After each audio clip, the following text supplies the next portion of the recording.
The National Weather Service in Tulsa has issued a severe thunderstorm warning for Ottawa County at 5:23 a.m. Central Daylight Time. A severe thunderstorm was located 3 miles east of Miami, moving northeast at 45 miles per hour.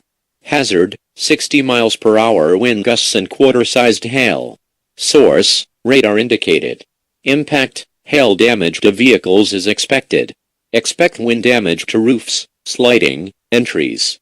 Locations in or near the path include Miami, Baxter Springs, Commerce, Fairland, Quapaw, Wyandotte, Trees, Pitcher, Narcissa, Ottawa, Peoria, Carden and Twin Bridges State Park.